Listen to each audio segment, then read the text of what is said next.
आज आपकी साइंस की वर्कशीट नंबर 22 है बेटा, क्लास 9 के लिए। ठीक है, इसका टॉपिक है जीवन की मौलिक इकाई। इसमें हम अंतर्द्रव्यी जालिका के बारे में पढ़ेंगे। जिज्ञासा दीदी, कोशिका में अंतर्द्रव्यी जालिका कैसी होती है और वह क्या कार्य करती है? तो दीदी बता रही हैं कि ज्ञान अंतर्द्रव्यी जालिका या एंडोप्लाज्मिक रेटिकुलम, ER इसको शॉर्ट फॉर्म में लिखते हैं। इसकी फुल फॉर्म है बेटा एंडोप्लाज्मिक रेटिकुलम, जिसे अंतर्द्रव्यी जालिका बोलते हैं। झिल्ली से बनी बहुत सारी नलिकाओं का एक बड़ा सा जाल है। ठीक है, झिल्ली से बनी हुई बहुत सारी नलिकाओं का, आप देख रहे हैं इस तरह से यहाँ पे पिक्चर भी आपको दी हुई है। ये बहुत सारी नलिकाएं हैं, इसका एक जाल सा आपको दिखाई दे रहा है, जो एक आयताकार बैग रूपी पुटिका बना लेते हैं। ठीक है, तो ये एक आयताकार बैग रूपी पुटिका इसने बना दी है। यानी ER यानी अंतर्द्रव्यी जालिका दो तरह की होती है बेटा, एक होती है खुरदरी और एक होती है चिकनी। खुरदरी को बोलते हैं RER यानी रफ एंडोप्लाज्मिक रेटिकुलम, और चिकनी को बोलते हैं SER यानी स्मूथ एंडोप्लाज्मिक रेटिकुलम। तो आप यहाँ पे इसको देख सकते हैं, ये हमारी कोशिका है। कोशिका के अंदर इसकी लोकेशन कहाँ से दी गई है बेटा, ये एरिया आपको दिया हुआ है, इसको एनलार्ज करके यहाँ पे ये पिक्चर आपको शो की गई है।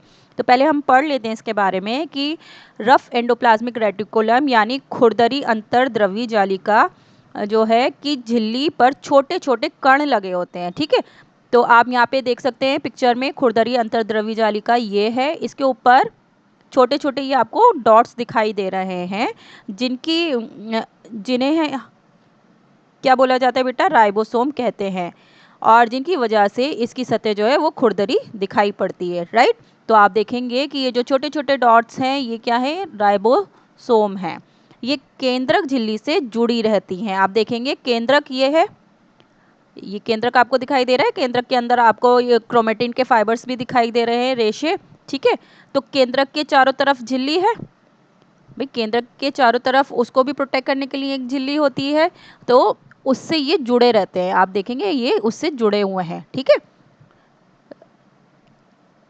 तो हम जानते हैं कि हर प्रकार के प्रोटीन निर्माण की सूचनाएं केंद्रक में DNA में होती है। तो ये जो DNA है अंदर केंद्रक के अंदर क्रोमेटिन फाइबर में, तो इसमें हर प्रकार की सूचनाएं होती हैं किसकी, प्रोटीन निर्माण के लिए। जब भी कोशिका में किसी प्रकार के प्रोटीन की ज़रूरत होती है तो यह सूचना RNA के रूप में केंद्रक से बाहर आती है। तो जब भी प्रोटीन बनना होता है अगर कोशिका में, तो क्या होगा, ये DNA में जो सूचना है वो RNA में कन्वर्ट होकर के RNA के रूप में वो केंद्रक से बाहर आती है बेटा। ठीक है, और राइबोसोम इन सूचनाओं के आधार पर प्रोटीन बनाता है। और राइबोसोम कहाँ पर है, खुरदरी अंतर्द्रव्यी जालिका के ऊपर है, जिस पे राइबोसोम लगे होते हैं, और राइबोसोम फिर क्या करते हैं, प्रोटीन को बनाते हैं। तो ये क्वेश्चन बहुत इंपॉर्टेंट है, पेपर में पूछा जाता है कि प्रोटीन कहाँ बनता है, तो प्रोटीन राइबोसोम में बनता है। ठीक है, और ये प्रोटीन RER यानी रफ एंडोप्लाज्मिक रेटिकुलम के द्वारा कोशिका के विभिन्न हिस्सों में पहुंचाए जाते हैं। तो आप देखेंगे यहाँ पर, मैं पिक्चर को थोड़ा एनलार्ज करती हूँ। देखिए बेटा, ये खुरदरी अंतर्द्रव्यी जालिका है और इसके ऊपर डॉट्स आपको दिखाई दे रहे हैं, ये डॉट्स हैं राइबोसोम, और ये हमारा केंद्रक है। केंद्रक के चारों तरफ केंद्रक झिल्ली है। ठीक है, तो जब केंद्रक के अंदर DNA है, DNA में कौन सी सूचना होती है, प्रोटीन निर्माण की। तो जब भी प्रोटीन निर्माण होना है तो ये DNA की सूचना RNA के रूप में केंद्रक से बाहर आ जाती है, और वो कहाँ जाती है बेटा, RNA राइबोसोम के पास, और राइबोसोम में फिर प्रोटीन की सिंथेसिस होती है, प्रोटीन बनता है, और प्रोटीन जब बन जाता है तो वो इस खुरदरी अंतर्द्रव्यी जालिका द्वारा दूसरे भागों में पहुंचता है। अब इसी के साथ चिकनी अंतर्द्रव्यी जालिका क्या होता है बेटा, स्मूथ एंडोप्लाज्मिक रेटिकुलम, इसके अंदर राइबोसोम नहीं होते हैं। ठीक है, तो इसलिए ये चिकनी दिखाई पड़ती हैं, और ये कोशिका के कई कार्यों में सहायता करती हैं, जैसे वसा, लिपिड पदार्थों के अणुओं के बनाने में, यानी वसा के निर्माण में, लिपिड के निर्माण में। कुछ प्रोटीन तथा वसा कोशिका विभाजन के समय कोशिका झिल्ली बनाने में सहायता करते हैं। ठीक है, तो ये जो हैं वसा या प्रोटीन जो है वो कोशिका बनाने में भी हमारी मदद करते हैं, जो अंतर्द्रव्य जालिका द्वारा ही संभव होता है, और इस प्रक्रिया को झिल्ली जीवात जनन कहते हैं। झिल्ली जीवात जनन किसे कहते हैं? जिसमें प्रोटीन तथा वसा द्वारा विभाजन के समय कोशिका झिल्ली बनाने में सहायता मिलती है, और ये किसके द्वारा संभव हो रहा है? ये अंतर्द्रव्य जालिका द्वारा संभव हो रहा है। तो अब अंतर्द्रव्य जालिका कोशिका में कई तरह के जैव रासायनिक प्रक्रियाओं को होने के लिए सतह भी प्रदान करती है, यानी ये उसकी सतह पे कुछ ज़रूरी नहीं है यही केवल प्रोटीन तथा कोशिका विभाजन या वसा का निर्माण ही होगा वहाँ पर।